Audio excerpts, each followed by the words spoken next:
Hello, everybody, and welcome to the Relatively Gaming Podcast. My name is Bret, aka Enigma9011, and I'm joined by my lovely co-host today, TJ, at Turn-Based TJ.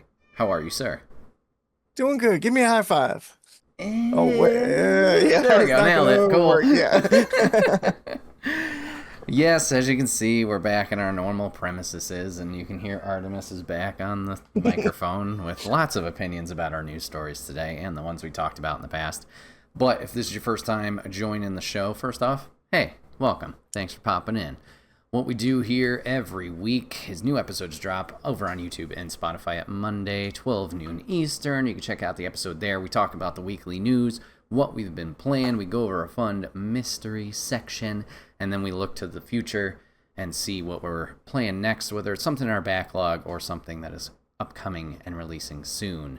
So yeah, that's the whole rigmarole. I didn't forget things this week, like what our names are, so that's good. So yeah, let's jump into our first section. Let's jump into the news. TJ, what do you got for news for us this week? Well, first of all, I just want to say thank you for hosting for a second week in a row. I was much too tired last week to do so and didn't have any new sections, so thank you. I appreciate that. Sure. And secondly, I just want to say oh boy, are we going to be happy today with our new segments. It's only positive things.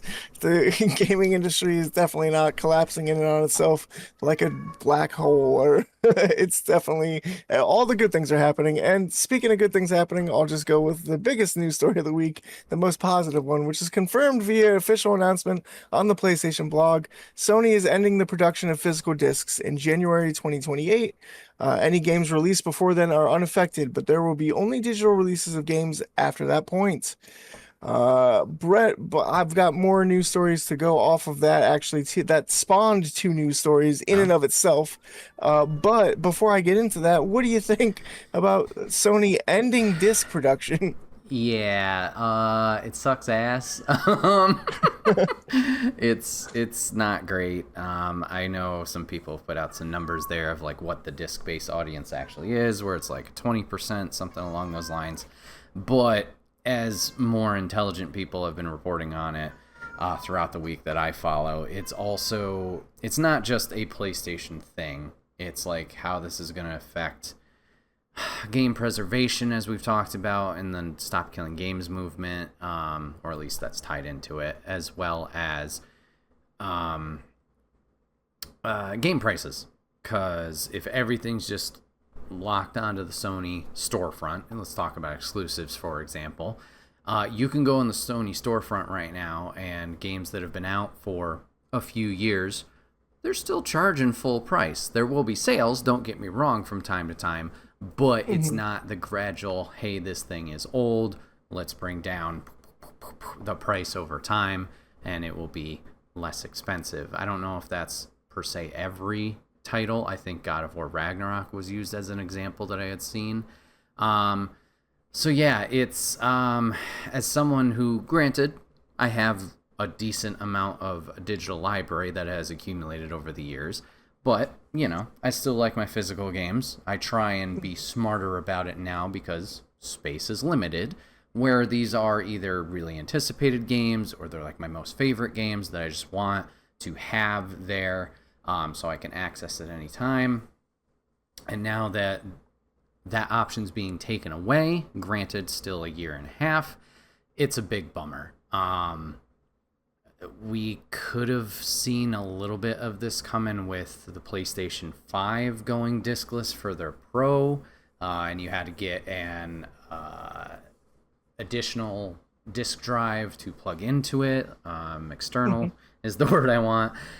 So like that, the Xbox Series S is also a digital-only console. Now, we haven't heard anything from Xbox's side that they're doing the same thing, but there have been signs that this was something that was on the way. It's one of those things with, amongst the other news that has occurred over these past couple weeks, just like another punch in the gut of like, oh, fuck, this is happening. A lot of people aren't happy. Time will tell. Yeah. What do you got? Yeah, no, I mean, you're right. I think all the points you make are pretty salient. I think we knew this day was coming at some point. But it's like, oh shit, it just feels real now. Or it's like, oh no, this is actually happening. In a year and a half, they're gonna Yeah. stop making discs, and feels like a tipping point. It feels like this might be like a historical moment in the video game industry, a la the video game crash of the the 80s there, and Nintendo seal of approval. But we'll have to see how the industry adapts to that. Good news for you though. A petition against Sony going discless has been started. The change.org petition was organized by Jade Pierce. It has 12,838 verified signatures at the time of this writing, but numbers keep going up with nearly every refresh. The petition makes reference to Sony PlayStation's famous E3 2013 dunk on Xbox when it championed the ability of PlayStation 4 users to share physical games with each other. Things have clearly changed, and unfortunately, companies tend to ignore petitions like this, even when they are wildly successful. I don't see this petition doing anything, to be honest with you, but it's good to know that there are other like-minded people out there who are upset about the physical discs going away. Um, but yeah, it's not just been fans that have been reacting to Sony announcing that they're going discless. The news that PlayStation is ceasing physical disc production in 2028 has not only left fans shocked, but has also prompted developers to voice their concerns and disappointment at the announcement. PlayStation has been making significant changes to its business strategy lately, leaving many fans upset with the direction the company is taking. This is by Adrian Morales at Game Rant. As the gaming industry continues to navigate difficult times, PlayStation has chosen to cut what many consider a core part of the gaming experience, physical discs. On July 1st, 2026, PlayStation announced that it would stop producing physical game discs in 2028, leaving the platform digital only. Fans have been quick to voice their dissatisfaction with the matter, and now developers, big and small, are joining in. Across Twitter, developers from studios including Larian Studios, the studio behind Baldur's Gate 3, and Lost in Colts, the studio behind Terraria, have posted about how much physical media means to them and how PlayStation's decision to cut disc sales negatively affects the industry. Larian's publishing director, Michael Dowse, has said he is genuinely heartbroken while conceding that the physical version of Baldur's Gate 3 may have been stupidly expensive to produce, but at least it made people happy. Meanwhile, Bill Basso of Animal Well Acclaim says he is upset that he will never release another physical game on PlayStation, citing a physical release as a huge motivator for completing the game. Across the rest of the industry, developers and publishers of games like Hollow Knight Silksong and The Binding of Isaac have expressed support for letting boutique physical game retailers take the reins if Sony no longer wants to produce physical games. Right now, companies like Limited Run Games make unique physical releases, often for indie games or for large developers that prefer to outsource them, as was the case with the Dead Space remake. A strategy like this would mirror what has happened in the film industry with 4K and Blu-ray movies, but it's too early to tell what these smaller companies might be able to do now that PlayStation is backing out of physical releases. However, the end of physical media in the gaming space has been a long time coming, for better or for worse. It has been reported that digital purchases account for roughly 70 to 80% of all game sales, so the physical sales market is definitely a niche overall. And among the many other reasons GTA 6 will shake the industry, its digital-only release may have emboldened other publishers to do the same going forward. PlayStation may just be getting ahead of the game here. Um, so yeah, what do you think about that and other developers speaking out, voicing their concerns about it? Do you think that might be cause for concern for Sony, or do you think they're going to ignore this too? I'm glad in general that they are speaking out. Like all those devs that you talked about, like are games that I've enjoyed pretty thoroughly. Maybe not Terraria, but at least I'm glad that they're saying something. And I'm glad that Limited Run has stepped up. I'm glad I Am 8-Bit has put out a post and said like they're going to still make physical stuff. Just a giant bummer overall. I hope to high heaven that like people's flack and like voicing of their concerns about this and unhappiness of it would change minds, but like you said with the petition, I don't know, because I feel like there's a lot of things where people have complain sounds like the wrong word. Mm-hmm. I always have a negative connotation with complained, but like have voiced their discomfort, for lack of a better term, with something, and then it just goes on empty ears, and it's like, nope, we're just in our position, we can make all the choices we want, and it's not going to affect us. There's still time. I mean, this is a fresh story as of Wednesday, I believe, was when it was first dropped. So, time will tell. There's also 800 other factors in there of, like, as we've teased about, like, what's a next generation look like? And with prices going up in general of games, maybe, they'll cut back on this and it will be something that they're like, okay, maybe we won't do this because we want to not push everybody away immediately. Who knows? Also, there was another facet of this, and I don't know if you have an article for it, but Sony, with their digital library, the PlayStation 3 and PlayStation Vita stores, I believe, just recently went offline. And then also there were movies that people had purchased through Sony and their marketplace that are now delisted. They do know those individuals, even though they paid for them, no longer have access nor own those movies. So that's a fear too here of, like, just one day they're going to pull the plug and all these things are going to be gone.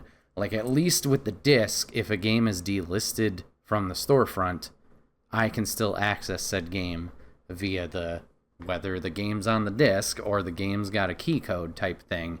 Like, I can still access it there. We've talked about, like, the online servers. That's a little bit different if it was like a Concord, for example.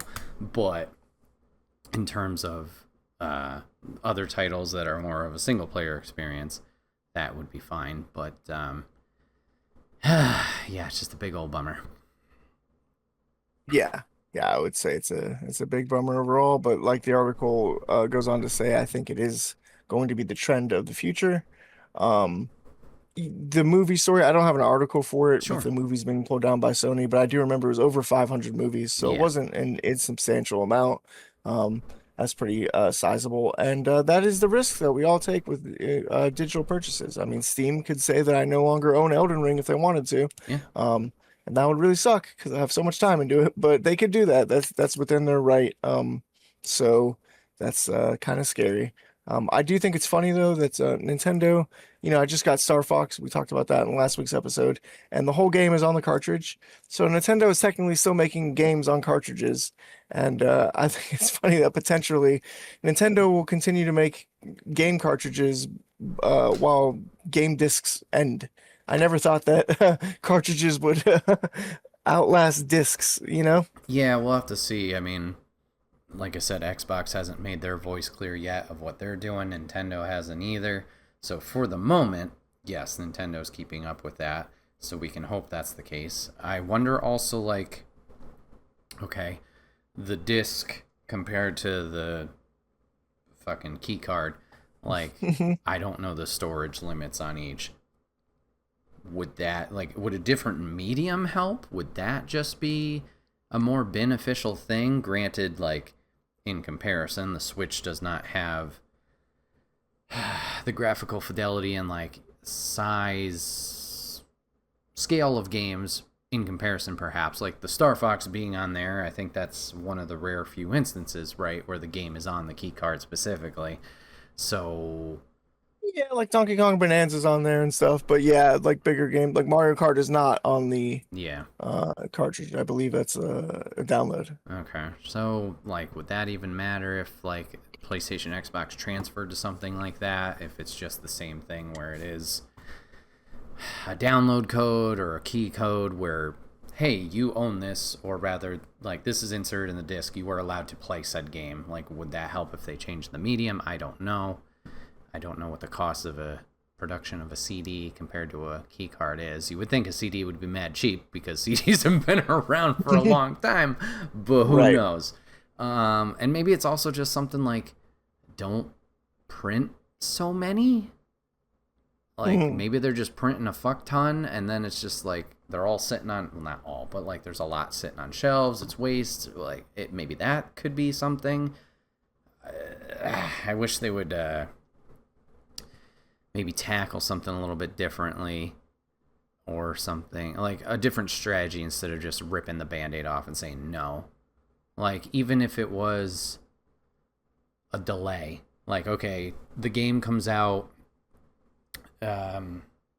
July 3rd, But if you want the physical one, wait till August 3rd. Like, I don't, like, would that help? Because then you could get more of an accurate count of, like, who wants it, maybe? I don't know. I have no idea. Yeah, it's really tough to say, but I know who doesn't like this news, and that is GameStop. They definitely don't like this news for sure. That's going to be a big dent in their business strategy. But yeah, we could talk about Sony not producing discs in 2028 for the rest of the podcast, but we have other fun news to talk about, so we'll move right along. And that other fun news is the Stop Killing Games initiative has been dealt a major blow, with a proposed bill failing in the California State Senate. The bill was intended to require game companies like Ubisoft to give ample notice of a game shutdown and provide an offline version of the game. A U.S. bill backed by Stop Killing Games movement has officially lost a recent vote in the California State Senate.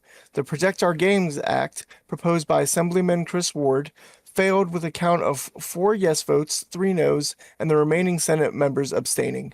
The bill would have required publishers to give 60 days notice to users before shutting down a game's servers, alongside finer details like which services and features would no longer be available, and any security risks associated with the shutdown. The Protect Our Games Act also would have required publishers to either provide updates enabling offline play after a game's shutdown, or issue a full refund for the game's original purchase price. So I remember when the bill was shot down in Europe. I talked about there was potentially a California bill going through. That was this one. This one also got shut down. So I don't know if Stop Killing Games is even going to be an initiative going forward in the future, because both the European Union and California have shut it down. What do you think about that? Oh, it's a bummer overall. I think they'll still be trucking along. They've been fighting the good fight for a long time. This was just more of an updated thing. I find it funny, like, I don't know obviously how big California's you said the Senate, right? Yeah, State Senate, yeah. I have no idea how big that assembly is, but just funny that the rest of them abstained. Like, it's almost like, did you not do your homework? Granted, I'm sure they have a lot on their plate, like many government offices do, but it's just like, oh, I didn't read it, I have no opinion. Like, you couldn't even say yes or no to something. Like, I guess I'm thinking more like the big Senate, where there's like hundreds of people. In terms of a state, it's probably way, way smaller. Well, to be fair, reading through it again, it says there was 4 yes and 3 no's. And according to Google, there are 40 state senators in California. So only 7 of them voted, 33 of them abstained. Oh, Jesus. Okay, so they had a majority yes, too. That's weird that the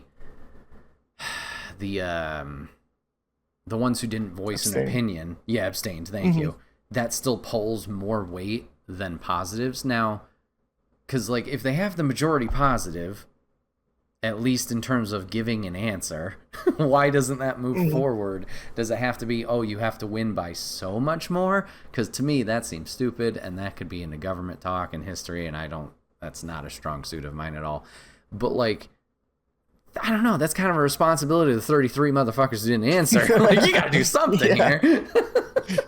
Yeah, and I also will say, I think it's weird that the Stop Killing the Games initiative went this route by having the state Senate in California vote on it, because California is one of the only states with ballot measures, as far as I know, which means that when you go to vote in California for the president or for the mayor or whatever, you also, on the bottom of the ballot, it'll be the initiative. It'll be like, do you think this is a good law?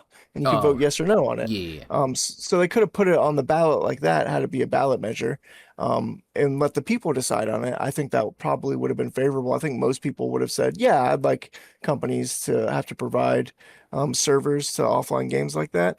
But if you do this behind closed doors vote, I mean, granted, most people abstained, so this isn't the case, but I feel like the interest of big business, or money in this case, is going to be behind stopping this initiative, because it's going to require gaming companies to pay out to customers games that go offline. So it is very much in their incentive to shut this down. So yeah, I don't know if that's the case of what happened, but just seems like the powerful in this scenario would want to kill this bill. Sure. Yeah. I wonder, like, what the process is to get, like you said, at the bottom of the ballot for something like that. Because I know. Yeah, I also don't know that. Yeah. Yeah, I know I've seen that in New York a few times. but maybe only a handful for the amount of times I voted. Like, I don't, so maybe it's a difficult process to get on there. But yeah, that'd be something to look into, maybe. If anybody from For Stop sure. Killing's listening, hey, give it a shot. Yeah. Yeah, do ballot measures because yeah, there've been like progressive ballot measures in red states, for example, and they'll poll wildly differently. Where like the candidate will be super conservative, but then the Mm, ballot measure will be very on the opposite spectrum, and people will still vote for that ballot measure. So makes I don't think sense. it can be too difficult to get on there. I don't know. Well, that's a whole other. We're getting Sure. into government talk now. Yeah. Yeah. Last piece of negative news, and then I'll get on to two pieces of positive news. Well, one of them's positive, one of them's kind of meh. Uh, Xbox is reportedly considering shutting down Arcane and canceling Blade. Rumors about Arcane and Blade have been circulating, and The Verge has reported that Xbox is considering shutting down the studio as part of a large wave of layoffs. Apparently, Arcane is one of the 5 studios that could end up being closed by Xbox as part of a major restructure currently taking place at the company. The outlet does note, however, that Xbox could also be looking to sell the studio, which would help it to remain open. Xbox and Arcane have not officially commented on the reports. Um, Please, God, somebody buy Arcane. Do not let Arcane Studios go under. I love Arcane Studios, and I really want to play this Blade game. So it would be, yeah, it would be. And the Blade game, by the way, has to be pretty far in development by now. When did they show that CGI trailer? Like 2 years ago? If not more, yeah, it was one of those ones that they announced pretty early or put the teaser out there pretty early, it felt like. Yeah, so I feel like the game has to have been pretty far in development now, but apparently Xbox does not want to foot the bill for further development. Mm, I'm very excited for this Blade game, so this has been devastating news for me to read. When I saw that, I was like, because I thought it was already canceled, but then I was like, oh no, it's a rumor. Okay, right, thank we just God. haven't heard anything for a while. Yeah, Yeah, for the audience, Arcane Studios responsible for Redfall, Deathloop, Prey, and the Dishonored series. That is their yeah. pedigree.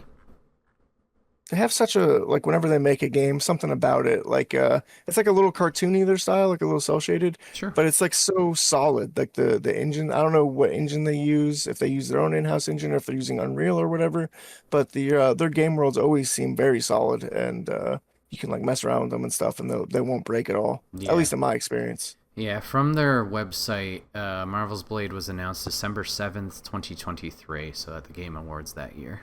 So, Wow, so it's been yeah, three. 2.5, 3 years. Yeah. Yeah. Wow.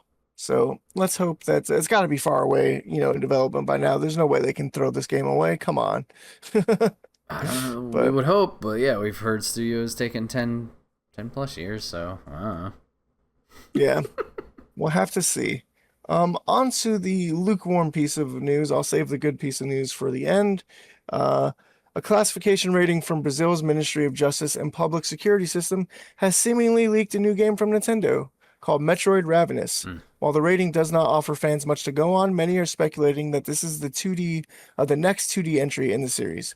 It's possible this could be another collaboration with the developer of Metroid Dread, but Mercury Steam just went through layoffs this year. The studio indicated that it was between production cycles of games, which would be a little unusual if it were in the middle of making a new Metroid game with Nintendo. So, potentially not the next 2D Metroid game, but we don't really know what Metroid Ravenous is or if that's just like a misprint or something with the Brazil's Ministry of Justice and Public Security. Who knows? Sometimes I feel like games get rated and then they don't come out. Or they're not actually announced for those platforms. It's happened before, so we'll have to see. But I would love to see another Metroid game, and Metroid Ravenous sounds pretty cool. Metroid Dread is great. I know you're a new Switch 2 owner. I don't know how long you've owned a Switch. Did you play Metroid Dread at all? No, I heard amazing things, but I haven't played a Metroid at all. Like many Nintendo titles, Smash Bros. Is my introduction to a lot of those characters. So Okay. now I know the lore of like how Samus was revealed to be Samus and the whole armor ending, and that's neat and stuff like that. But outside of that, I have not played any of her games. Yeah, Metroid Dread is cool because it plays like Super Metroid, but then it has these Dread robots, which are unkillable. Think of Lady D in Resident Evil, like you just have to run away. So we don't think about her that much. Oh, sorry. What? But yeah, so it was pretty cool because you just had to run away from these giant robots that you can't kill. It was a very fun gameplay twist. Um, oh, I actually have two more pieces of news, Hmm. so I'll save the good one for last. This one is a little bit of a tepid piece of news, but according to the latest Steam player count data, Cyberpunk 2077 has hit 87,025 concurrent players over the final weekend of June 2026. This is the game's highest player count on the platform since December 2023, when it hit over 88,000 players a few months after the successful launch of the Phantom Liberty DLC. The RPG averages a monthly Steam player count between 20 and 30,000, so reaching 87,000 in a few days is an impressive feat. The achievement may be tied to Cyberpunk 2077's latest Steam sale and the Steam Summer Sale until June 25th, which saw a 70% discount on the base game, its steepest yet, leaving it at only $17.99. The DLC bundle was also 60% off at $33.10. So I am kind of advertising for Cyberpunk here a little bit by revealing the prices. But yeah, I mean, I just think it's great that the game still has legs and stuff. I hope people are still playing Cyberpunk 2077 in 10 years. I hope there's another Cyberpunk game they can play as well, but I hope they go back in 10 years and still play 2077 because that game is, it's chef's kiss. The gameplay is so good. Um, and then finally, the exciting piece of news that I'm excited about, at least, is according to Variety, which I will just say ahead of time, Variety is, when it comes to movie and TV news, I usually only trust two sources. Variety is one of those sources because a lot of times you can get a lot of muddled reports when it comes to movies and television. But Variety, very good. But according to them, Netflix is working on a live-action TV adaptation of the Persona series.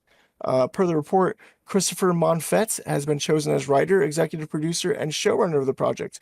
Sean Levy and Robert Artwood of 21 Laps, the studio behind Netflix's hit show Stranger Things, will also oversee production. Also executive producing are Story Kitchen's Dimitri M. Johnson, Michael Lawrence Goldberg, and Timothy I. Stevenson. Finally, Sega's own Toru Nakahara, who produced the Sonic the Hedgehog live-action films, will executive produce as well. It remains unknown whether the potential TV adaptation will be based on a particular mainline Persona title or if it will be a new story altogether. I think, in my opinion, it would be cool if they did a new story altogether. I think that would be great. They already have an anime show for a lot of the Persona games. I know Persona 4 at least had an anime attached to it, and I think Persona 5 does as well. Hmm. So they've already kind of retread the game stories in those anime. It would be cool if it was like a wholly unique cast and things, because there is like a particular vibe to Persona, like some particular story beats that usually happen, and it'd be cool if we could create a new version of that in a TV show so it could surprise existing fans as well as new fans. Yeah, we'll have to see if that would just help production. Obviously, just scoop and then drop them. You know what they've already done. Because True. like we've said before, like this is aiming probably for a new audience, while the benefit, like you mentioned, to get new and old audience something new. I don't know if they'd want to do that to create a whole new narrative for it. If you could take Sure. something like a Persona 3 and just be like, okay, what are the key aspects of this? We don't need the time day management. We just need, okay, the demons. We need the nightmare factory thingy. We need the school element. Okay, but bam, maybe not shooting yourself with the guns. Maybe don't do that. But like Yeah, maybe something not. along those lines, they could piecemeal the best components of 3, 4, or 5, whatever they decide to go off of. Yeah, either way, whether it's an existing game or a new one, I just want to see some of those demons in live action. I want to see a live action version of Jack Frost. I think that would be super sick. You can. There was that Um, old movie where he was a snowman. oh gosh, the Michael Keaton movie? Yeah, Yeah, yeah, we're not yeah. gonna talk about that one. Yeah. Different Jack Frost, different Oh, Jack my bad, my bad. Frost. That's all I have for news this week though. Please tell me you have some happier news stories for me. We had a lot of crossover, so out of the 3 I have remaining, 2 are fun and exciting. I will add one more point about the Xbox thing that is a downer. These rumored Sure. layoffs are rumored for, as of recording, potentially next week, things happening, or this week as the podcast is releasing. So in Hmm. next week's episode, we might have more information about specific studios and the unfortunate stuff that's happening to those employees. We'll have to see. So just a heads up there for everybody listening. So now a bummer piece of news that dropped today, and this one hits close to home to us. Oh, maybe it didn't drop today. I just saw it today. This is coming from George Foster and at The Gamer. Absalom was a major success, but its art team is still liquidating. Supermonks, the team responsible for Absalom's gorgeous art style, is entering court-ordered liquidation, despite the game being a major success for Dotemu. 2025 was an absolutely stacked year for games, but one of my absolute favorites of the bunch was the wonderful Absalom, which I praised as being one of the best beat-em-ups in some time that actually pushed the genre further. One of the most standout things about Absalom was its gorgeous art style, which effortlessly evoked dark fantasy and Saturday morning cartoon vibes. Absalom's development was uniquely handled by 3 separate teams: Dotemu itself, Guard Crush Games, and Supermonks, who specifically focused on bringing the game's unique art style to life. Sadly, despite Absalom being a massive hit and its art style, Artemis, and its art style garnering plenty of praise, it looks like it wasn't enough to save Supermonks from sudden closure. As pointed out by Reset Era user Super Octopus, a Game Cult recently reported that Supermonks has unexpectedly gone into liquidation a few weeks ago on June 24th. For those who don't know, liquidation is what happens to a company when it runs out of money, and it results in the complete closure once all of its assets are sold off. According to Game Cult and Gautos from Origami, the decision was made by the Creteal Commercial Court. It's not clear what has led to Supermonks being in a bad enough financial state for liquidation to occur, but it's very sad news considering the excellent work it had contributed to Absalom and seemed set to continue. So yeah, big old bummer there, because we had talked very highly about the art style, as a lot of people did. It was very impressive. Just the character work and the background artwork, as well as the animation, that was just stunning throughout that entire game. It was definitely a big highlight from the title as well as its gameplay. So yeah, I wanted to bring it up here, and we hope the team there can land on their feet somewhere else, because there's a lot of amazing people there. Yeah, the artwork is absolutely one of the most stunning parts of Absalom.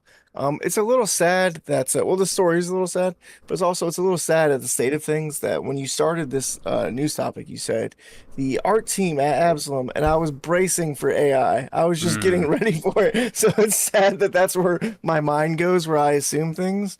But yeah, it's sad that they're also, like I said, laying people off. I wonder what is going on with them, that they're being forced into liquidation. I wonder if they had borrowed a lot of money before the launch of Absalom or something. Yeah, it's hard to say, but unfortunate overall because the art style is so good. Yeah, big bummer.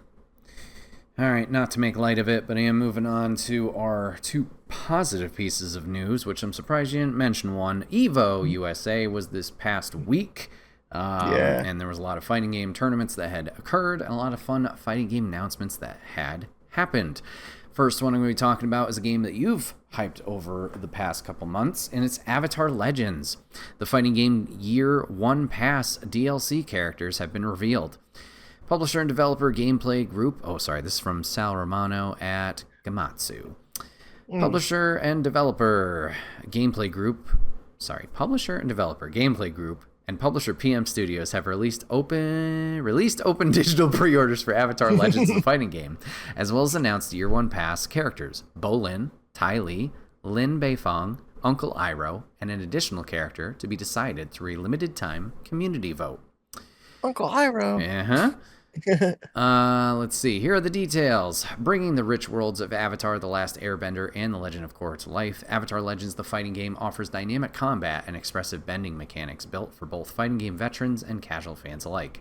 Master the elements with a star-studded roster of legendary characters and an experience that seamlessly blends high-stakes fighting strategy with fast, accessible action. Players who pre-order will receive access to the closed beta running from July 2nd to July 5th. So sorry for those of you listening, it already happened. Gold color variants for Aang, Korra, Zuko, Katara, Toph, and Sokka, as well as a Samurai Appa support character skin. Players who purchase or pre-order the Deluxe Edition will also receive a digital art book, musical soundtrack, unique HUDs, and the Year 1 Pass, which includes the characters I listed above. The limited time community vote will open exclusively to fans who pre-order Avatar Legends, the fighting game. Man, they really want me to say the whole thing every time. Beginning in late summer, eligible players will be able to vote between 5 fan favorite potential characters to join the roster. Amon, Kuriva, Bumi, Asami, or Tenzin. More information on each character can be found below. And Standard edition for Avatar Legends the Fighting Game is set to launch July 23rd for $29.99 on PS5, Xbox Series, Nintendo Switch, and PC via Steam, with full crossplay support available at launch. The physical edition, published by PM Studios, arrives later this year alongside the Nintendo Switch 2 version, with both standard and deluxe editions available for collectors and fans. So yeah, very exciting. I'm not gonna lie, like obviously with your hype of the game and talking about it, and now seeing more gameplay from Evo itself and then discussion of like the DLC roster, I'm not gonna lie, I think I'm kind of sold. I think I want to get into this come July, or rather later this month, and jump into it. I think the community vote is a fun idea. It's a little weird to me because, at least from what I saw of Evo, the devs, as they were revealing each character, kind of were talking about each of them. And I'm like, if you're planning all 5 of these guys, like, are they all just going to show up at some point? And this is just a matter of, like, what order they're going to show in to kind of give a little bit of power to the fans. Cool. Sure. I don't want it to be something where it's like, oh, well, we showed these 5 and Boomy won it, so we won't see the other 4. You know, I don't want it to be like, oh, and then, oh, you took it away from us. So, yeah, cool idea overall. TJ, what do you think of the Year 1 pass? I think that I know technically he's in the game as like an assist type thing. I think you choose like secondary characters. Okay. But I want the mystery character to be Appa. I think that would be fun. He's not in the vote, my guy. The mystery character is the vote. Oh man, I just want him as a playable character. But yeah, I think you can play as him with like a little side selection. But yeah, no, it is cool that there's a mystery vote for it.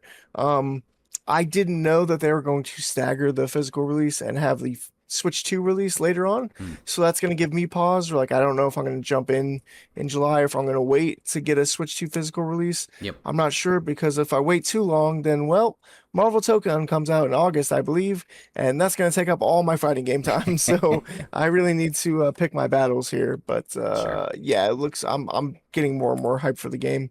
I was even a fan of Legend of Korra as well. So even those characters I'm excited to play as. So okay, I was going to ask if you had watched both series all the way through. Seems like you have. Actually, I watched Korra with Justin a lot, but I never finished it though. Oh, okay. I think he and my sister did, but yeah, never finished Korra. What about you? Did you watch The Legend of Korra, or? I was very late to the party with Korra. A lady and I had watched it last year, and I enjoyed it. Like, I like Korra, I like the characters. It wasn't my most favorite. I didn't like the difference in setting. Obviously, there was going to be a time jump, but I didn't like that they were in cars and like high tech, and I was like, this is interesting. And then while I enjoyed all the villains, it's not like Avatar where the Fire Nation is this overlooming baddie through all 3 seasons. In Korra, every season is a different villain, and there's a new problem to deal with. So I was kind of like, about that. So it didn't fully click with me where I fell in love with it, but I did enjoy my time with it. I think that's a fair assessment of Korra too. It's like, I don't know if I love it as much as Avatar, but it is good. Yeah.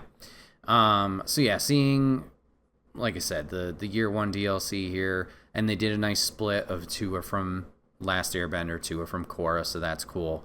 Do you have, I know you joked about Appa, do you have any of the 5 for the community vote that you would choose if you got the opportunity to choose one? Let me pull them up right now, because I actually don't know. I can describe them if you'd like. Or as you're pulling it up, I'll describe it for the audience. So we have Amon, who was one of the villains, the calm and mysterious leader of the Equalists. Amon disrupts the balance of the Republic City by stripping benders of their abilities. We have Kavira. Driven by a need for absolute control, Kavira is a disciplined metal bender who unites a fractured Earth Kingdom into a powerful militarized empire. I can read. We have Boomy, a long-time fan favorite. King Boomy of Amashu masks his tactical brilliance and unparalleled earthbending mastery beneath a wildly eccentric and unpredictable personality.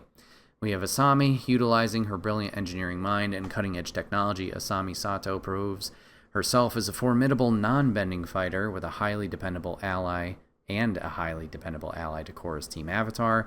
And then Tenzin, as Korra's wise but heavily pressured mentor. Tenzin bears the immense weight of his father Aang's legacy while dedicating himself to preserving and rebuilding the Air Nation. So yeah, the fanboy in me wants to say King Boomy. I don't know if you've ever seen a picture of King Boomy, but he's just like this wily old man. Yeah, he's got muscles, but he looks crazy. So he would be cool. But I think my real answer is Kavira. I've always loved the metal benders. I think they're super sick. If I'm not mistaken, it's been a long time since I watched Avatar and Korra, so correct me if I'm wrong. But doesn't Toph become a metal bender in Korra, right? She grows up.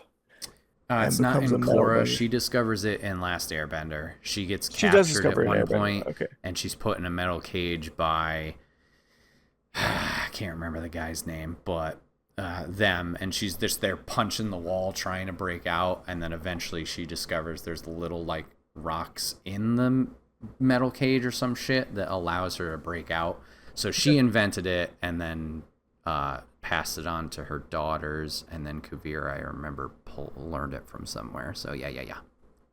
Okay, very cool though. Metal bending always been one of my favorites.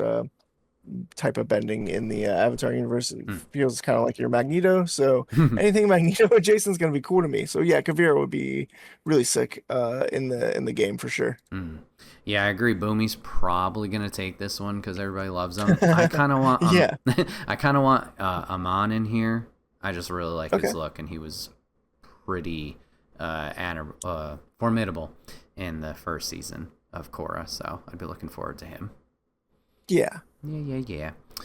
All right, speaking of fighting game news, you already brought it up, but Marvel Tokon has revealed its last team at EVO. And I'm sorry, it was not the Midnight Suns, TJ, but they even joked around, and because a lot of people were thinking Midnight Suns, I guess, when they revealed the actual name. This is coming from the PlayStation blog, because reasons. Let's see. The fifth and final team has been revealed, and they are named the Samurai Outriders. Ghost Rider, who had already been revealed, is now joined by Blade, Loki, and Deadpool to form a new team. Not the Midnight Suns, but the Samurai Outriders. The Samurai Outriders are a group of dark heroes, as you might expect. They don't start out as a cohesive unit. In fact, they are quite the opposite. As they face threats to the world, how each of them and the team as a whole grows and evolves is something you can look forward to and experiencing in episode mode, which I believe is the story. So as well as the three new characters, we did get a reveal of a new stage being Asgard that looks lovely. So TJ, what do you think of our three new additions, Blade, Loki, and Deadpool? I was disappointed at first, I'll be honest with you, because I was really hoping for the Midnight Suns, and I convinced myself that Moon Knight was going to be in this game, because Moon Knight is yet to be in a Marvel fighting game. But you know who also is yet to be in a Marvel fighting game? Blade. And I think it's really cool to finally see Blade in a fighting game. I was watching some other people talk about this, so this is by no means an original point that I had, but apparently the Blade movie came out around the time that Marvel vs. Capcom 2 came out. Okay. And so when people were unlocking Marvel vs. Capcom 2 characters, it's not like they had the full list on the internet of all the characters in the game. People were figuring it out. And they're like, I wonder if Blade's going to be in this game because the success of the movie that just came out with Wesley Snipes and everything. And he was not in the game, and people were a little disappointed. And then they thought that he was going to be in Marvel 3. But they were like, well, we already have Dante in the game and Deadpool, so we already have too many sword and gun characters. And I'm like, well, what the heck? He's a vampire. He's different though. So now we finally get Blade after all this time. And I don't even know why he wasn't in Marvel vs. Capcom Infinite. I don't know what their character selection choices were in that game anyway. But I'm good because there's like no mutants in that game because Marvel was going through a phase at the time. There's reasons. Yeah. Marvel Infinite, they were focusing heavily on MCU characters, so you get a big focus on them. And then you couldn't use Xbox.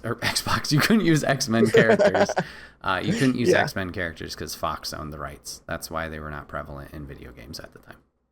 Yeah, and Marvel was also, for the record, distancing themselves from the X-Men because they didn't have the rights. They were Right. kind of pushing them away a little bit, and trying to promote the Inhumans instead. But everyone Right. was like, nobody wants the Inhumans. We want the X-Men back. Yeah. And Marvel was like, okay, we have more money than anybody. We'll just buy X-Men. So they did. Well, Disney did. Well, they but bought Fox. Yeah. Disney did. Yeah, Disney did. Yeah, Yeah. overall, not Marvel, but Marvel's daddy. So yeah, so that was good. I'm glad that Blade's finally in the game though.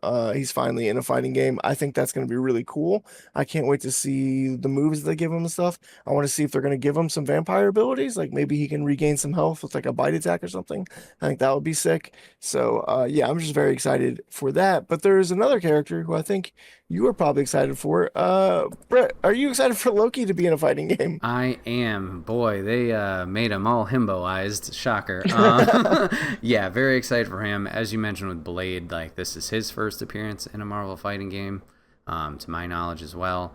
So yeah, very excited. You alluded to it weeks ago when we made our final predictions. Like he's got his scepter, he's got the staff from the first Avengers movie. So he looks great in this. I'm looking at a still of him. He's got some weird ass gloves where his thumb and his pinky are the only ones covered, but that doesn't matter. I'm excited to see what he brings to the table as well. And yeah, this just makes me more excited for the game in its entirety. Who knows? There's still a chance for the Gooner. DLC Pack 1 has been announced, at least like teased. So you're going to get some fighters there. I'll see. Yeah, I will say it's only 20 fighters, right? It's 5 teams of 4. At the moment, Uh, yes. yeah, 20 fighters, which doesn't sound like a lot, but I do like the characters they've selected. Now that we see the full 20 fighter roster, I'm like, you know what? This is a pretty good roster, actually. I can fuck with this. I can find some people to play with, so it's gonna be, I don't know. It's exciting. I think it's a very solid starting roster for sure. For sure. Speaking of exciting news, TJ, you said you want to get your hands on Blade and see what his moveset is. With the launch fast approaching, the development team is entering the final stretch. This is also announced at EVO. We'll be holding a global open beta on PlayStation 5 and PC from July 24th to 26th. In this beta, Blade will be playable as a playable character. We'll be sharing more details soon, so please stay tuned. So, if you want to get your hands a little early on Blade, you could do it there. I will try my best to get into that beta. I will just say one comment as well. Hats off to the developers for using these betas appropriately, because according to people who have played every beta and have been following the game closely, the game has gone through major iterations and is mechanically very different now than when it first started. So that is good to see that they're actually listening to the players and using these opportunities as opportunities to change things instead of just resting on their laurels. So that's cool. For sure. Yeah, I haven't played since that one beta, so I am interested whether it's launch, most likely. Jumping back into it, see what has changed. Because I enjoyed it, but it wasn't like, I'm ready for this game, and, putting out videos and whatnot. So, yeah, hopefully they've changed some stuff. It's still, obviously, the one health bar thing. I kind of wish it was everybody had their own health bar. But Sure. in terms of what they have changed, I'm looking forward to seeing what they have adjusted and changed. And like you said, the roster looks fun and exciting. So looking forward to playing Goblin, looking forward to playing Loki, and seeing who else I put on my team of 4 to kind of mix it up with. But yeah, good stuff there. Yeah. I have to ask you one question. I know you're in the middle Please. of your news section, but I'm going to derail it for this question Yeah. then. Are you more excited for Avatar, The Last Airbender, the fighting game, or for Marvel Tokon, Fighting Souls? That's a fair one. I think it's still Tokon. Avatar is a newer excitement, and it could just be like the Evo stuff. It could be Avatar Season 2 on Netflix. The live action just came out, so I'm seeing like all that everywhere. So that might Sure. be kind of leaning into the Avatar excitement and zeitgeist. Obviously, Avatar's sooner, so in a way, that's also a little bit more exciting. But I think ultimately it's the Marvel that's still, or Tokon that still got me by the balls, for lack of a better term, just because of the general excitement from the announcement of it, maybe a year ago at this point to where we are now. It's like, ooh, we're almost there. And we know the confirmation of the story mode, so at least there'll be that. I'm not sure what Avatar has to offer. Maybe that would be a question to you if you know what else Avatar has to offer besides just the multiplayer. We'll see. I don't think there's a story mode involved whatsoever. Yeah, Gotcha. so I think it's going to be I think it's going to be an Invincible versus situation where it's like maybe there'll be something, but it'll be very small, if anything. Sure. Okay. But yeah, that's where I'm sitting at. Great. All right. Well, that wraps up the news for us this week. A lot of bummer stuff, but like we said, the game industry seems to be in a rough spot at the moment. Hopefully, you can find some things that make you happy, like this next section, what you been playing. So, TJ, I'm going to throw it over to you. What have you been playing, good sir? I've been playing a lot of games this week, so it's going to be a little light in my department this time. But I've been playing one game that has made me really happy, that has shined a light through this the darkness of the gaming industry right now, and that is StarFox. Really been enjoying my time with StarFox 2026. I will, go on the record to say I was one of the first people to raise my hand and say StarFox 64 again. Come on, I've already played this game like 3 times. But you know what? I'm playing it again, and I'm having a good time. It's really good. The cutscenes are really good. The voice acting is really good. I've heard people complain about the voice acting and how sometimes some of there's like monkey characters that are the enemies. Usually they fight like the boss ships, and they're like, oh, they sound really nerdy and bad, and I'm like, good, that's how they're supposed to sound. They're supposed to sound wimpy and really shittily recorded. That's what I want. They have changed some lines, which annoys me a little bit, because like one of the lines that's just like seared in my brain forever is Fox goes, sorry to Jet, but I'm in a hurry, and then he flies off. I've heard that line like 100 times in my life, and now it's like, sorry to Jet, but I've got places to be, and I'm like, you didn't have to change that. You could have re-recorded. So there's like small changes like that where it's just like it's like the same thing but not really. Something they haven't changed is the sounds, thank God. They've like done like orchestral versions of the music, but it's still all the same songs. Even when you're done with the mission and it's flying up and giving you the mission results, it's still that same end of mission song that's like so nostalgic for me. So I played through the game the first time, and I went with the easy route that I did as a kid, because I didn't know about all the secrets and stuff. So I just went that route, and it was pretty fun. But then, yeah, you get to the end and it's like, you haven't actually beaten Andros. He's like still alive or whatever. Spoiler alert for a 30-year-old game. So I was like, all right, I'll do the true ending. And I actually went through and I played some levels I've never played before in Star Fox 64, because I've just never. There's one, I think it's Section Y, which is the second level. If you go into the waterfall in that first level, you'll go to Section Y, which I would always go there, but then I would always go to Katina, I think it is, where if you actually score high enough on that level, you'll go to Aquas, which is like an underwater planet, and you get a submarine level. And as a kid, I never got to Aquas because I was never able to score high enough on the main level. Like, I think it's just killing enough ships or whatever. But this time, now that I'm a 33-year-old man, I can go through and like shoot every ship down and get the high score and go to that next level. So that was really cool. Introduced me to a new level as well, where you're actually, so there's 2 types of missions in Star Fox. There's your regular missions, which are on rails, and then you have all range mode, where the wings open up a little bit and you can fly around in like a 360-degree dome, basically. If you get to the outer limits, you'll automatically turn around, but otherwise you have free range to fly around. And I've done a couple missions like that before growing up, but they have one all-range mission where actually in the center of the map is the Great Fox, and you're flying around the Great Fox in an asteroid field, and missiles come in from the outside, and you have to blow up the missiles before they hit the Great Fox. It was really cool because if you take even 1 missile damage, the mission automatically ends, and you go to an alternate mission the next time. But if you beat it, then obviously you go to a different path. You go to like the good path. So that was really cool for me to do for the first time ever.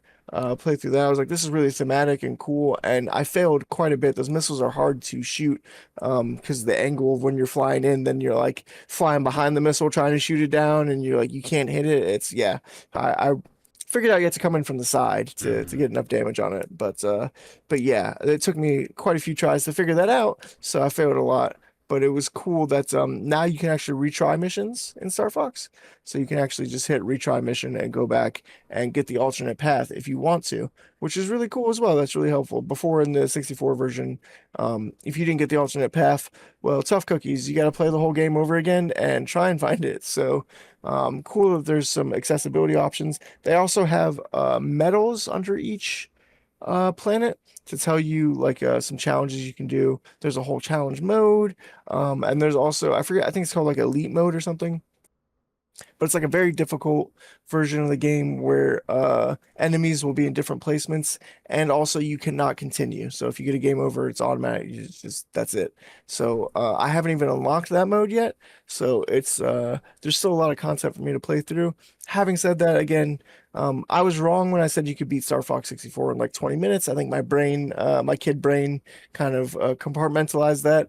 It's like an hour and 15 minutes to go through a full playthrough. So still really not the most. I think if you wanted to see everything, you could probably do it in about 5 hours. You could probably put in like 3 or 4 runs and see every planet. So, is $50 or $60 worth 5 hours of entertainment? That's really going to be up to you. I haven't jumped into the multiplayer yet myself, so I can't comment on that, but I'll just keep playing the single player, to be honest with you. And having said that, I haven't played a lot of games this week. It has been really nice to be like, I've got like an hour in me in the tank.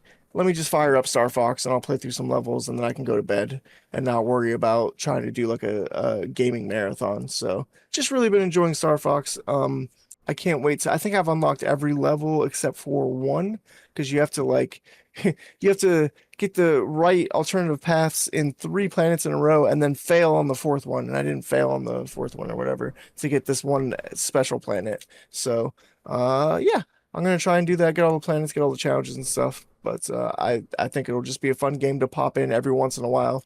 A good what do you call it? Like a palate cleanser in between games. I think it'll be great just to pop in for that purpose. But that's all I've been playing. What about you, Brett? Cool. Well, I'm glad you're enjoying it. Yeah. So I got 3 I want to talk about this week. 2 I happened to play on stream this week because I jumped back into that. If you guys ever want to join the stream, Tuesday, Wednesday, Thursday, 6 p.m. is when you can do that over on twitch.tv/Enigma9011. Sorry, selfish plug. Anywho, I decided to play some indies this week. And the first one I jumped into was in anticipation for this studio's next game. I jumped into Happy Broccoli's Duck Detective, The Secret Salami. Absolutely loved it. Had a great time with it. You're Eugene, the Duck Detective, who's going to help solve a stolen lunch fiasco at a company. And it's a very simple in terms of like what you're doing. Go talk to characters, find clues, ask all the characters about said clue, and then you get keywords from your discussions, and then you take those keywords and you kind of like build a statement of like what is going on. Like, this person caused this to happen, that is the reason why this person is mad, or whatever the thing is. And you solve the puzzles or the cases through those keywords and dialogue. And for the most part, I would say, you can kind of pick up what's going on through the conversations and piece it together. I was struggling towards the end because it was like many good mysteries. Instead of just, oh yeah, obviously it's person A, it's like, oh, well, person B's got this motivation, person C's got this thing on the side, person D's got this thing, and then person F, like, seems innocent, but maybe could have something, under the hood that they're working on.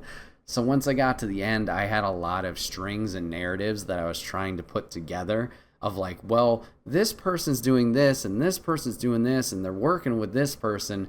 So I kind of had to mess around a lot towards the end to get the final end result. But I had a great time with this game. It's very comical, and the characters that they did introduce in this story had a lot of personality, which I really enjoyed. Laura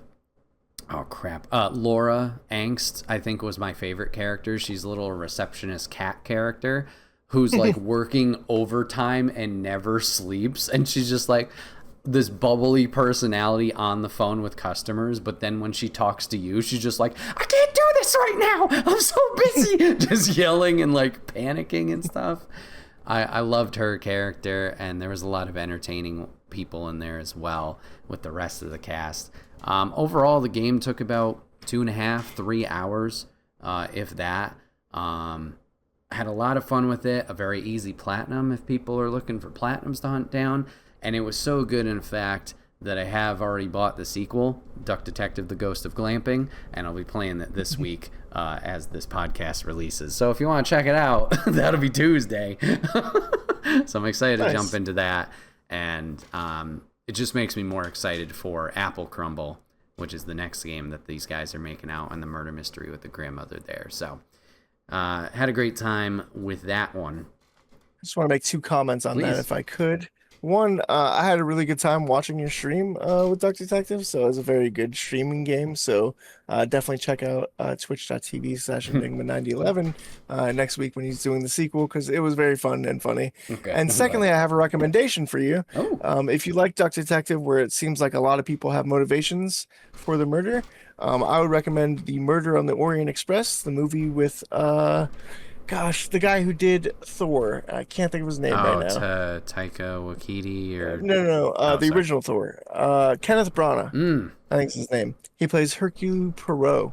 Okay. Who's a detective, and someone dies on a train that he's on, and it seems like a bunch of people have motivations for it, and you're like, well, you could have done it, or you could have done it, or you could have done it. Like, who did this? So it's definitely very good in that capacity. I think you would really enjoy it. All right, thank you. Yeah. Second one, we alluded to it earlier. You and I, when we visited Limited Run, so I decided to pick up a physical game. One I've heard pretty good things about from in the past, so I picked it up. Undermine. I played that on stream. The little blurb from the back: an action-adventure roguelike with a bit of RPG tossed in. Adventure deep into the Undermine and discover powerful relics, deadly enemies, hidden secrets, and a few friends along the way. So I jumped into this on stream, just trying it out. And shocker, I really like it. It's definitely turned into the next game that'll be kind of like my veg game, turn off your brain, kind of just play through, run through, not give it too much of a thought or focus as I'm doing runs in the mines and whatnot. It takes elements of Rogue Legacy, where all of your characters after you die is a brand new character with an overarching upgrade system where you can get stronger over time based on what you decide to spend your gold on and upgrades you decide to buy. So it takes that element and then kind of reminds me of Stardew Valley's mines and dungeons, at least in terms of the navigation and the enemies in there. This one's a little bit more segmented, where it's room to room to room until you go down a next level in comparison to Stardew, but it was giving me those vibes for whatever reason. I don't know. But yeah, as you jump in, you meet this wizard guy, and he's like, hey, you gotta go down into the mines and figure out what's causing these earthquakes. And as you're going through, you meet more and more characters that are like, oh, well, the wizard's kind of an asshole. You can save a blacksmith that'll allow you to get more upgrades. You could save an alchemist that will help you craft more potions to help your runs, and other characters you could find along the way. And it's got a decent bit of challenge to it, but I wouldn't say it's been impossible, which is nice.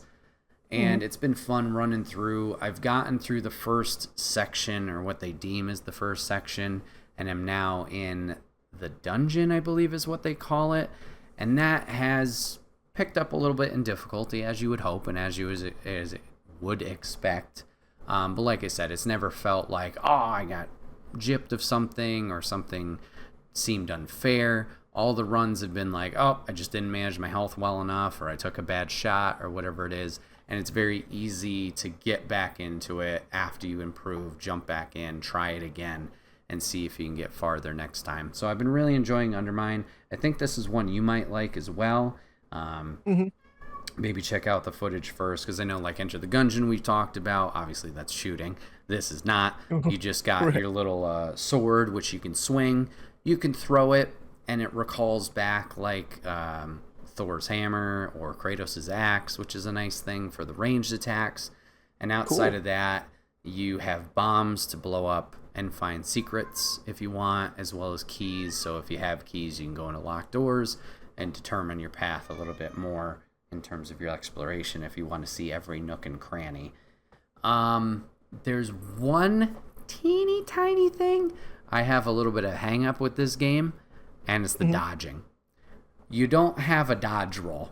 Your dodge is jumping.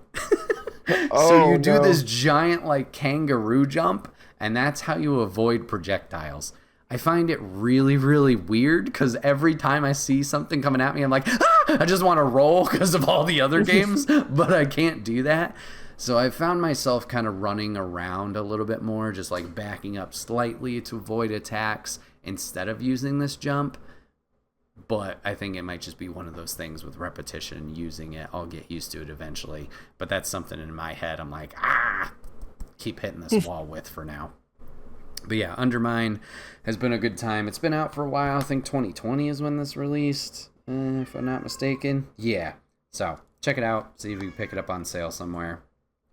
Or Limited Run has physical copies, if interested. Yeah. All right, and then I got one more I want to talk about, TJ. It was your homework assignment, and you haven't finished your homework, good sir. So that's a bummer. TJ, I'm doing my homework. I have jumped into Final Fantasy VII Remake. I jumped back into it this week. I have, at least on my save file, I think I've put 7.5 hours into it, and I am on chapter 7 of it. So I'm almost caught up to where I believe I left off. There's a point in the game where you get to Aerith, and you guys are at like a church type setting. I believe that's where I stopped the remake. So I'm getting up to that point. I'm at the second reactor right now with Barrett and Tifa, with Biggs hanging out and kind of helping us out. And yeah, it's been clicking. We talked about the combat where I wasn't really sure like if it was for me. And for some reason this time, I'm like, I remember making the comment like, yeah, I just wish it was a little bit more hacky slashy, like Kingdom Hearts. Totally is. It totally is that way. And I don't know why I had such a weird perception of it in the past of like, oh, it's not the best. But I'm loving it now. I have found that if you read, you can learn things from games. And there's this big attack. If you hold your square button to attack, you can do like this big sweeping strike that can hit multiple enemies at a time. I found that to be very helpful when dealing with the Shinra soldiers as well as other enemies, which has been very nice. You talked about the abilities and jumping from person to person. I love that there's hotkeys. So you can tell Barrett to do an attack. You can tell Tifa to do an attack or an ability or a spell or whatever it is very easily. And it kind of pauses the world while you make those decisions. So it's not like you have to be quick of this, move down here, go that. You can take your time of like, okay, I want to go to Tifa. Oh, she doesn't have enough ability points to do it. Maybe Barrett does. Great. Barrett, why don't you do this magic spell of thunder on this enemy that's weak? Take your time, and you get back into it with Cloud.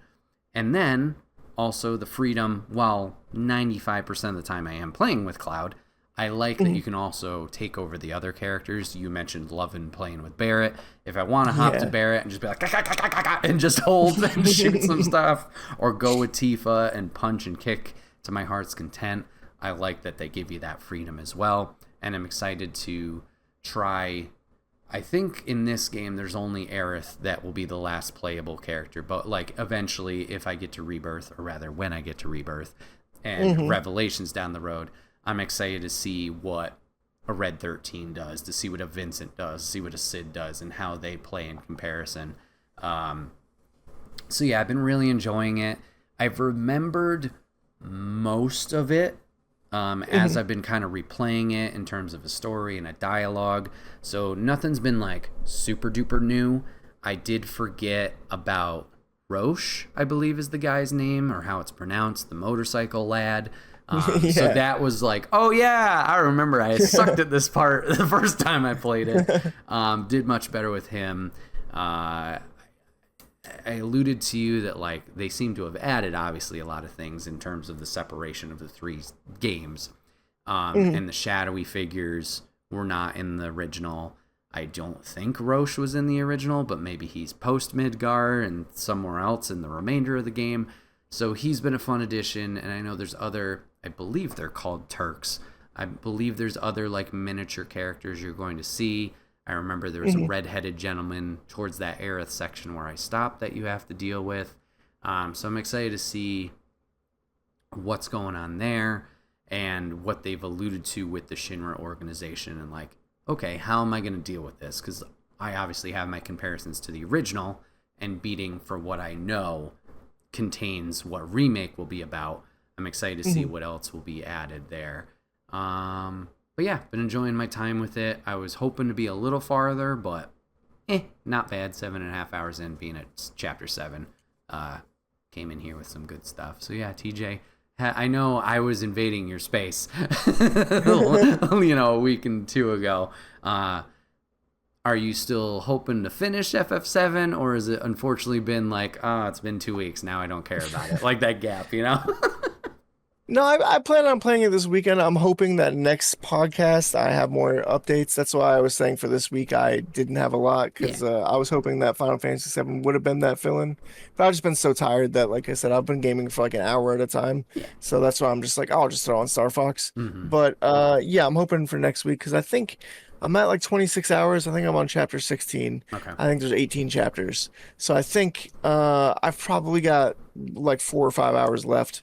So I'm hoping I can finish it this week. Mm-hmm. But my question for you is also, and also who knows, I might just play StarFox for the whole week. We'll have to see. My question for you is, after I beat Final Fantasy VII Remake, I fully plan on jumping into Donkey Kong Bonanza, because our friend of the show, Mike, got Donkey Kong Bonanza with his Switch 2, which, hey, you got a Switch 2 as well. Congratulations. And he's been touting the praises of it, and I have the game just sitting there on my shelf, so I really want to play Bonanza. So I'm going to do that after I play Final Fantasy VII. But are you going to jump directly into Rebirth, or do you think you'll take a break as well? See, I'm scared. At the moment, I feel motivated to jump into Rebirth after this, because my fear is if I don't, then it's going to be like kind of starting the engine again, like the old lawnmowers where you got to pull it to start, or it's like, come on. And maybe the momentum won't carry. So I think I will be jumping into Rebirth right after. Granted, I am on vacation right now for this week, so like I've had the free time available to me. Once that goes away, stream games, like, is that just going to be the only focus? Will I be wanting to play it on the weekends? And Rebirth, from what we've talked about and what I've heard, it's a much bigger game because it's got some open world stuff and a lot of extra content thrown in there. And we know how I do with open world games. So yeah, my hope is there. I am excited, especially playing this one, of like getting back into it. So I think so. I think if I can finish Remake this weekend, not that I'm trying to rush through it, but like, I think if I stick with it like I've been, I could finish Remake quickly, and then I'd be on Rebirth sooner rather than later, instead of like, oh yeah, I'm going to play Rebirth, and it's a month down the line, kind of thing. Right, yeah. So hopefully with the momentum, yeah, I would stick with it, and I would jump into that for the first time. I will also say, just on the selfish part, I did buy a game on the Steam Summer Sale this past week. Cool. So that might also pull me away from Final Fantasy VII. We'll have to see. That's fine. We'll have to see. But I think that's a good plan, Brett. I think that's a good way to go about doing it. Yeah, we'll see. So you mentioned sticking with the Buster Sword, mainly for Cloud. So I thought I was also going to do that, but I've kind of jumped. Now, granted, I have one other sword with Cloud. I have the Iron Blade. I've been kind of fucking with that one. And usually for like the Final Fantasies, it might also carry over for other turn-based games. You will be able to speak upon this better. But those of you who don't know, when they give you different weapons, each weapon has like a unique ability or attack that is tied to that weapon. And it has a proficiency to it, where the more you do said ability, you get a percentage added to your proficiency, and you can get it up to 100. If you get up to 100, then that skill is like available to you regardless of what equipment you're using. I really like this. This just harkens back to Tactics Advance, because that was a big mechanic there. So to have it here, I'm like, oh, awesome, great. I thought I was going to do that with the Buster Sword, where I would just switch to the Iron Blade, get the triple slash, and then go back to Buster Sword. But then, wow, I'm actually paying attention to stats. I'm like, oh, it's actually not that great to jump back to the Buster Sword right now. So I've been sticking with that one. Similar with Tifa, she just got some like metal knuckles, I think are what they're called. And I've jumped into using that with her. So I've been kind of messing around with the different equipment. But I do enjoy, once again, the proficiency stuff. If you weren't feeling a certain weapon, if you unlock an ability, you could go back to something else. That's very nice.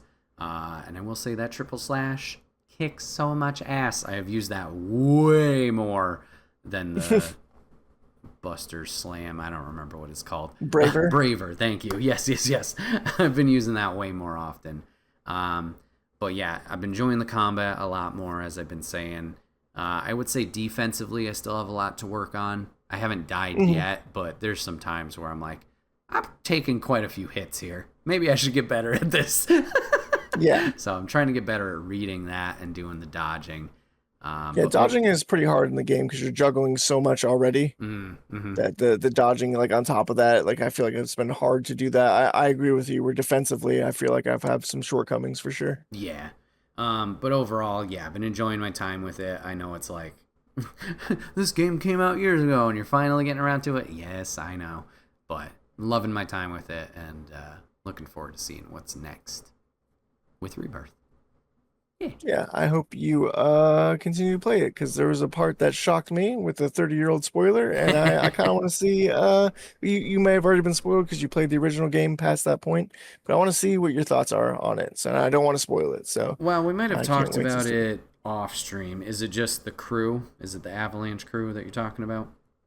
That is part of it, but it's more of the scene when some of the well, you'll see. Okay, yeah, I was gonna say I remember things happen, which sad.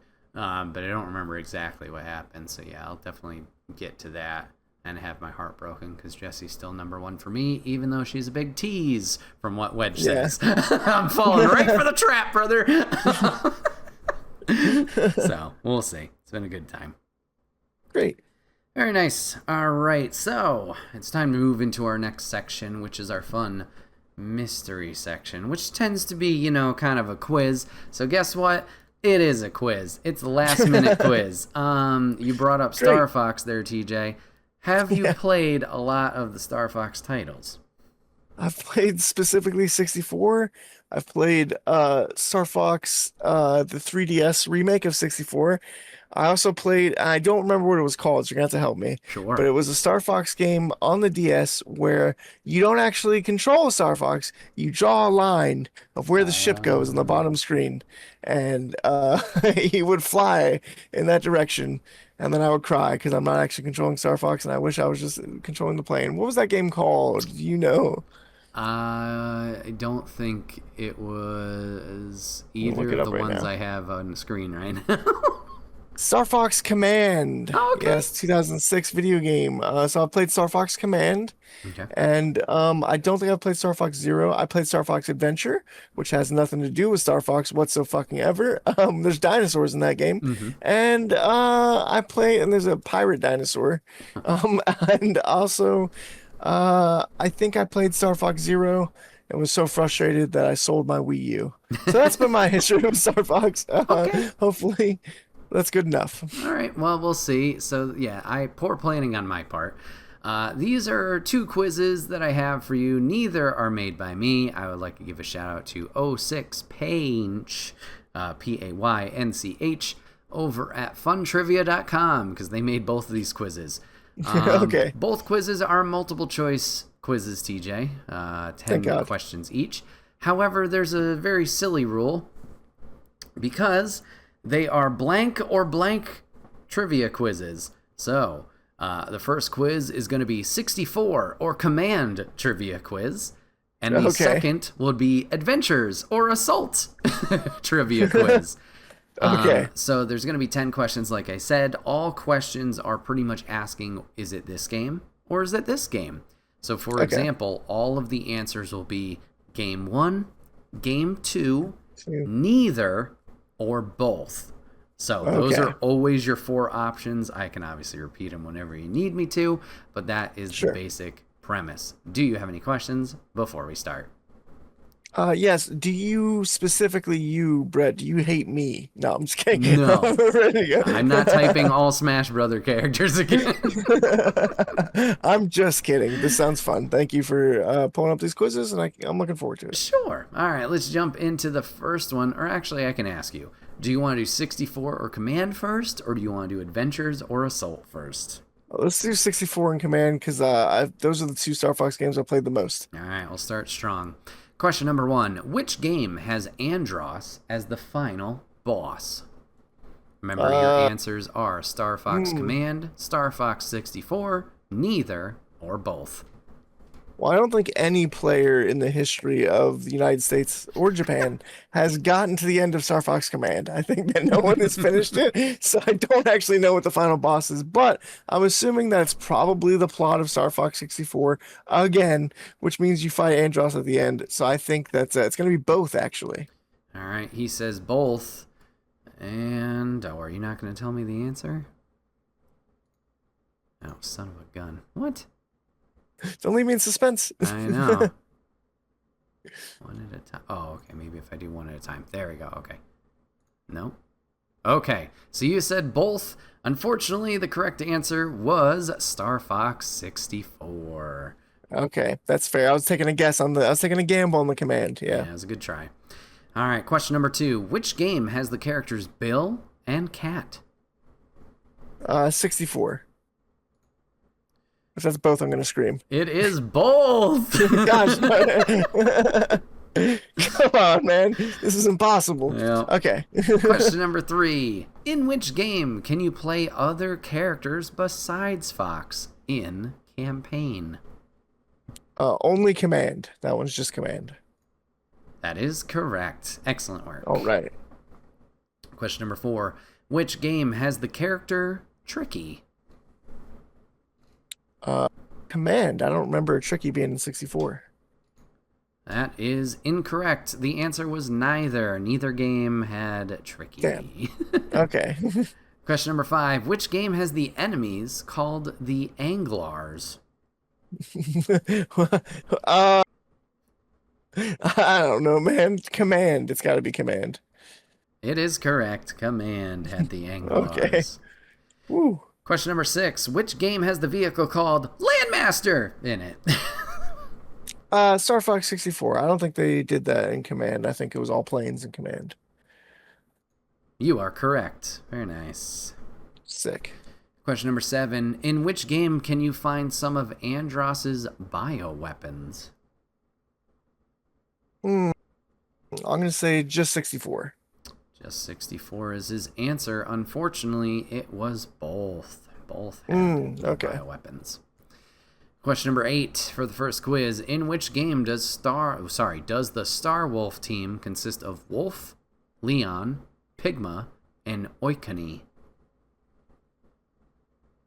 Oh, that's got to be Command because it's actually Andrew in Star Fox 64, but I think which is Andross's nephew, and I think we kill Andrew. Oh, damn. So I think he gets replaced with a Winkany. Yeah. Ooh, unfortunately, Star Fox 64 was the correct answer. No. The first Star Wolf team, no matter what path you take, will have to fight these guys at least once. They appear on Fortuna, the Venom satellite, or Venom 2. On Venom 2, their ships are improved, and they are a little hard to beat. But in Star Fox Assault, Oikoni and Pigma were kicked off the team, and now the team is just Wolf, Leon, and their newest pilot, Panther. Oh, yeah. I forgot about Panther. Shout out once again to 06 Painch for these explanations after you answer it as well. Very nice. Yeah. Question number 9. In which game can you do a mission on foot in single-player mode? Got to be Star Fox Command because no. Neither. It's neither game. You cannot do that in Star Good Fox Command. save. It is neither. Last Last question. Damn sure not 64. Yeah, last question of the first quiz. Number 10. In which game are there 9 endings?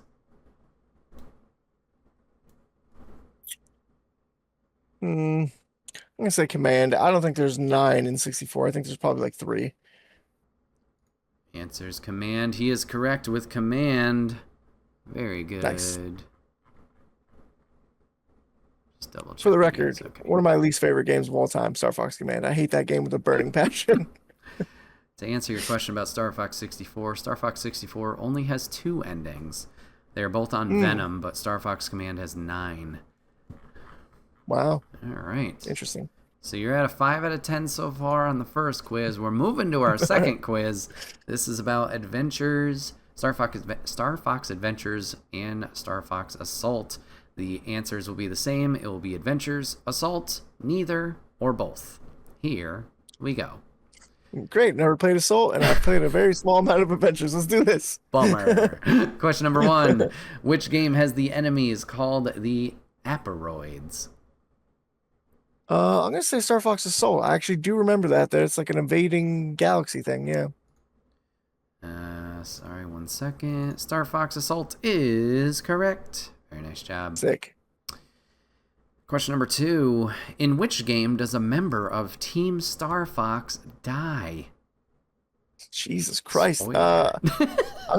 I think it's actually Star Fox Assault as well. I think I remember, I think Peppy dies in Star Fox Assault. The old man. Star Fox Assault. Ooh, unfortunately, the correct answer was neither. Neither has a death. Okay. Okay, fair. I can give information if you want here. No, that's okay. Nobody dies. All right. Star Fox Adventure, Falco disappears but does not die. And then Does Peppy not? Star Did I Fox make that up? Command, it is said that Pepper couldn't hold the position of general anymore, and Fox said he was at his deathbed. So maybe he did die after all. Jesus. Okay. I remember something about him dying, yeah. Question number 3. In which game do you have a dinosaur as a sidekick? Star Fox Adventures. That is correct. Very nice. All right. Question number 4. Which game has the planet Saria? It's also Star Fox Adventures. Ooh, unfortunately, it was both. Oh, they actually included the dinosaur planet in Assault. Okay, bold move, Cotton. Question number 5. Which game has the villain General Scales? Star Fox Adventure. Is correct. Nice job. He's a pirate dinosaur. Oh, he was a pirate. So stupid. Yeah. Question number 6. In which game do you have a different wingmate? Star Fox Assault. Because there's Crystal in Star Fox Adventure. But is she a wingmate because you're on foot the whole time? I'm going to say Star Fox Adventure, actually, yeah. Okay. You shouldn't have doubted yourself. It was Star Fox Assault. Very sorry. Okay, fair. Question number 7. Which game is for the Nintendo GameCube? Both. Both are games. This is the only 2 Star Fox games on the GameCube, much to my chagrin. That is correct. Both were on the Nintendo GameCube. All right, doing good. Question number 8. In which game does the Great Fox get destroyed? Spoilers as well. Star Fox Assault, I think. You are correct. Yeah, that gets blown up by the, what did you call those things earlier? The Aperoids or whatever? Some Aperoids, yeah. The Aperoids, yeah, I think they blow up the ship. I've seen that. Gotcha. Let's see. Yeah, it doesn't say in there, or at least from what I'm scanning.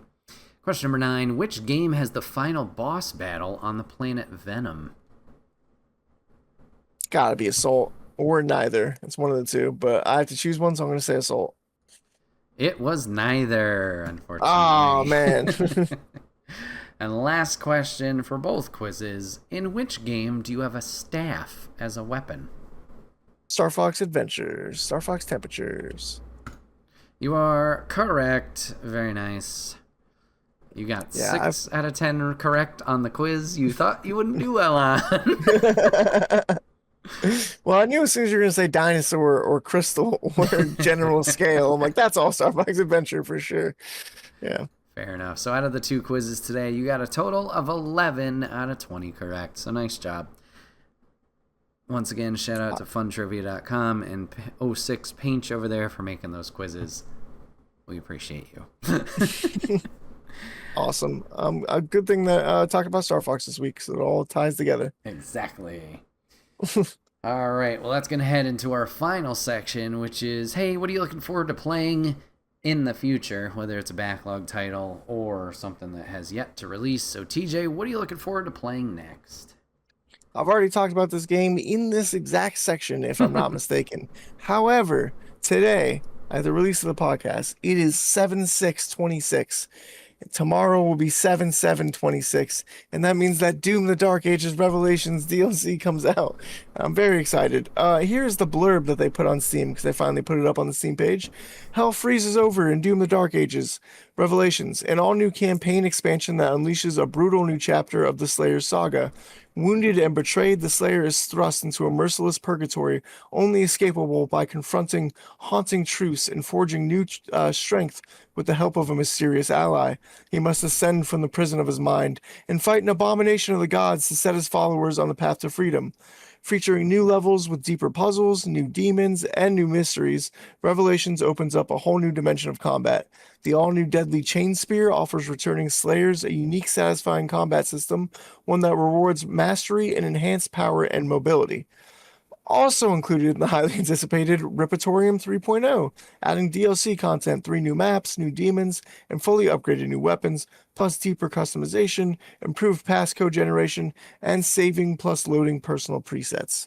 So that all sounds incredible to me. The only negative and downside I can see is that this is 4 days out from the DLC releasing, and they still have not put the price on the Steam page. So who knows how much it's going to cost? $30, $40, $50? Nobody knows. I'll have to see. But if it's like $40 or less, I'm probably going to be jumping into it because it sounds incredible.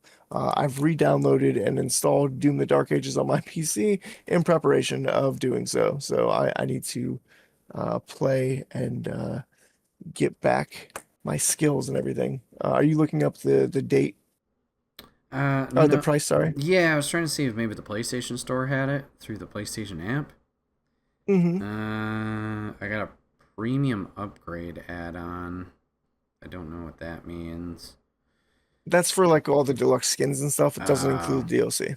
Well, no, includes base game, Revelations campaign DLC, art book, and Divinity skin pack. Okay. So shows what I know. All together, it's $35. But okay. Yeah, I don't see the DLC on its own listed. Weird. Well, considering you get an art book with it and it's still $35, maybe the DLC will be like 30 or less. Yeah, that would be great. Yeah, cool. But that's what I'm excited for. I can't wait to play this. Maybe I'll be talking about this on the next podcast. We'll have to see. There you go. Well, that's cool. I'm happy for you. I saw somebody, a quick article in passing on Blue Sky, somebody mentioned like people who enjoyed Doom Eternal will be happy with the DLC for Dark Ages here. So, which makes me a little iffy, but I will see. Didn't jive with Eternal. Yeah, I like Dark Ages a lot more than Eternal, so we'll have to see. But I trust the team over at id. I think it's going to be great. Very cool. All right, my future title, or rather something that's out now, I have talked about, but only in like passing of like it was announced and I thought it was fun. The game is called Moldwasher. This is being developed by Ruble Games and published by Anshar Publishing. Clean moldy messes as a brave food hero. Equip your high-pressure spray, choose the right nozzle, and clear away sticky messes in this cozy arcade-style fridge cleaning adventure. So yeah, you guys have heard me gush about, Power Wash Simulator enough. This is similar, but you're just a little sushi guy, and you're running around a map and spraying things clean. So it's not a first-person perspective. It's more of a top-down POV as you're following your little sushi roll here and cleaning up all this icky grime and mold off of levels. So it looks goofy. It looks fun. It looks cute. I'm looking forward to jumping into it. It did only release June 23rd, so there is still a little bit of a discount that will end tomorrow as of podcast releasing.